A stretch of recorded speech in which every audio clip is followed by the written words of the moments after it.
Здравствуйте! В этом видео уникальная бесплатная подкормка для того, чтобы ваши орхидеи зацвели. Корни были здоровые, красивые, крепкие, чтобы корни были везде, окутывали весь ваш горшочек и выпускали сверху большое количество и воздушных корней, и цветоносов. Смотрите, сколько много корней. Если хорошая корневая система у орхидеи, то она выпускает более 2-3 цветоносов. Даже маленькая орхидея способна на пышное цветение, если будет шикарная корневая. Чтобы добиться такой корневой системы, нужно знать несколько правил. Я вам в этом видео покажу и подкормку, а также чем я протираю свои красавчики орхидеи и в чем они у меня растут. У меня есть несколько методов, как я выращиваю свои орхидеи. Вот у меня одна орхидея, а я сейчас ее спасаю, и она выдала новые 2 листочка. Смотрите, и корневую систему. Там с той стороны было немножко даже подгнившее, но я ее промывала. Об этом у меня есть прошлые видео. Вот смотрите, еще одна выдает красивые, крепкие, такие прям упругие корешочки. Это говорит о том, что все моей орхидее нравится, значит, я все делаю правильно. И поэтому вам советую делать так же, как я. А если у вас, например, нету каких-то средств, то пишите в комментариях, попробуем их заменить. Но в основном подкормки, которые я использую, они все бесплатные, все у нас есть с вами дома, даже те же самые витамины, либо какие-то настои, все это доступно. Смотрите, какой красивый листок новый вылез. И у меня орхидеюшки растут в одном контейнере. Да-да, именно в контейнере. До этого у меня есть видео, как они росли у меня в корзине. Они у меня разрослись, и я их просто перенесла в другой контейнер и пересадила в чистый мох. Мои орхидеи обожают живой мох. Это уже доказано. Я уже прям рада, что я нашла именно свой грунт для орхидей. Многие пишут, что они выращивают в коре. Я не против, конечно, выращивайте, потому что у нас с вами, скорее всего, влажность разная, и у нас подкормки разные. Я обожаю подкармливать с органикой, и именно кора очень плохо воспринимает органику.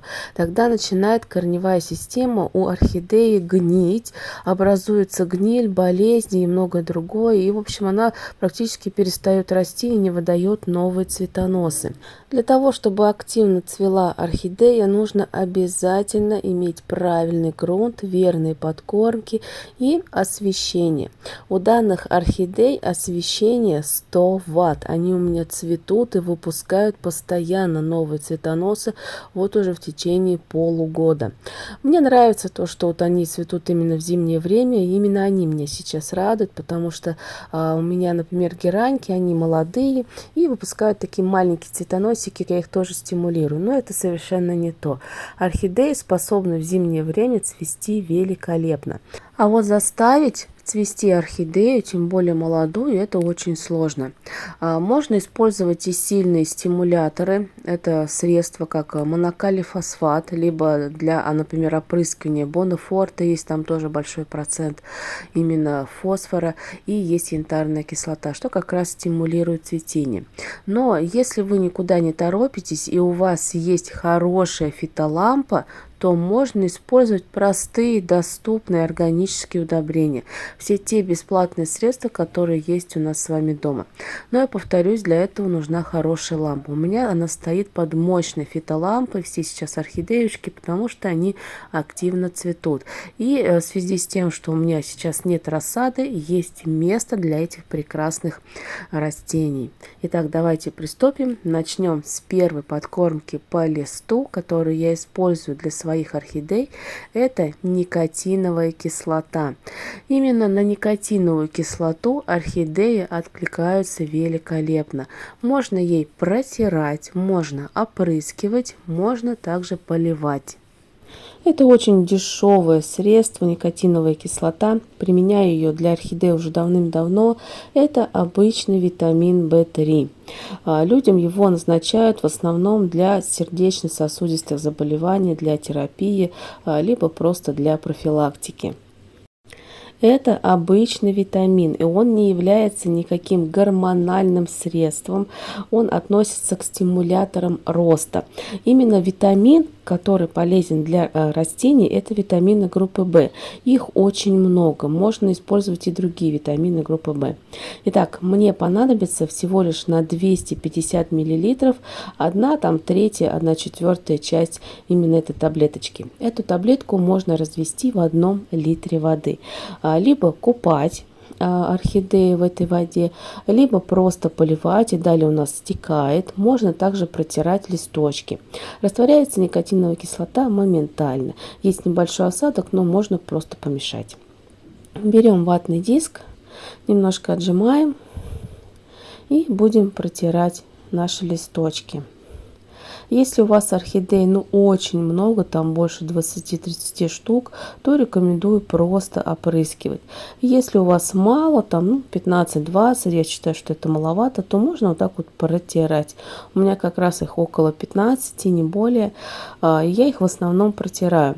Опрыскиваю тоже, но периодически, потому что нужно все-таки и протирать, и нужно обязательно опрыскивать хотя бы иногда. Особенно если у вас стоит под мощными фитолампами, мох сверху, конечно, быстренько пересыхает, и ему нужно увлажнение. Поэтому можно его как раз опрыскивать сверху мох данным средством. Орхидеи любят еще глицин. Это прекрасная аминокислота, которая полезна для активного роста, и растение не болеет. Орхидеи, они вообще подвержены гнили, поэтому нужно либо проводить какие-либо обработки, профилактику, либо просто поливать с аминокислотой. Поможет и от различных болезней, и укрепит иммунитет, и корневая система будет крепкая. Итак, следующее у нас средство, которое я применяю для цветения, это у нас обычный чай каркаде. Каркаде я применяю уже, наверное, более 5 или 6 лет. Этот еще секрет увидела у китайских цветоводов, потому что каркаде считают напитком фараонов. Но каркаде я смешиваю еще с другим средством, для того, чтобы цветение наступило намного быстрее. И что такое у нас каркаде и вообще как его правильно применять для орхидей? Каркаде содержит большое количество элементов, очень полезных для активного роста любых цветов, не только для орхидей. Но вот орхидеи, они откликаются на каркаде прям великолепно. Каркаде очень хорошо стимулирует рост и само развитие цветочных почек. Но на этих порах нужно хотя бы освещение, хотя бы 35-50 Вт, чтобы все-таки почечки проснулись. Когда уже большое количество цветоносов будет, можно убрать от мощного освещения. Итак, нам понадобится пару всего лишь веточек каркаде, пару цветочков. Нужно заварить. Я завариваю 200-250 мл, этого будет достаточно. Водичка обязательно должна быть розовая. Не делайте чай каркаде для орхидеи именно темно-красного цвета. Это будет слишком, потому что каркаде, оно тоже содержит кислоты, и перенасыщение кислотами орхидей только навредит. Поэтому все делайте правильно. И второе средство, которое помогает стимулировать цветонос у орхидей, это сухой чеснок. Молотый чеснок, я его заготавливаю самостоятельно. Очень много комментариев спрашивают, как я его правильно заготавливаю. Выращиваем в огороде чеснок. Далее нужно обязательно его очистить, просушить в сушилке и далее в кофемолке перемолоть. И я храню вот в таких вот из стеклянных баночек. Нам понадобится 1 чайная ложка, и я завариваю вместе с каркаде. Каркаде я залила не сильным кипятком, поэтому у меня будет завариваться немножко дольше. Можно заварить сначала каркаде, когда остынет, только добавить уже сухой чеснок. Чеснок – это еще природный антиоксидант, который содержит большое количество полезных минералов, элементов и витаминов. Есть и витамины А, С, Е. Они помогают нашим орхидеям полноценно и красиво, быстро расти. Протираем точно так же ватным диском. Каждый листочек желательно с двух сторон. Ничего не тянем, не торопимся. Делаем это равномерно, чтобы листочек полностью был пропитан данным средством, данным настоем, который пропитается через листовую пластину и поступит в корневую систему. Корневая система, естественно, быстрее будет расти. Можно также поливать. Я в основном поливаю сверху и далее даю стекать. Это очень удобный способ, не нужно там купать, что-то еще либо делать. Просто смотрите, поливаем. Оно у нас стекает. Бывает, поливаю именно в поддон немножечко, и дальше уже мох пропитывается, и все поступает тоже в корневую систему. Самое важное для орхидеи, это чтобы низ корневой системы всегда питался какой-либо водичкой, чтобы была какая-либо влага. И меня просили показать пересадку, как я пересаживаю орхидею в живой мох, что я для этого делаю. Вот у меня есть орхидея, которая стоит уже несколько месяцев в коре. Единственное, что нужно здесь самое важное убрать из корневой системы, это торфяной стаканчик. Именно с помощью торфяного стаканчика в дальнейшем может наступить гниль, потому что сам торфяной стаканчик, он очень сильно задерживает влагу, а еще в этом торфяном стаканчике могут быть маленькие вредители. От них, конечно, избавиться можно просто промыть корневую систему. Можно использовать Максим, можно использовать средство фитоспорин. Промывку я вам показывать не буду, потому что у меня уже большое количество таких видео. Берете Максим 5 мл на 2 литра воды и опускаете туда корневую систему, ну там буквально на 30-40 секунд, этого будет достаточно. И тогда, если была какая-то гниль, все это у нас обеззаразится, обезвредится.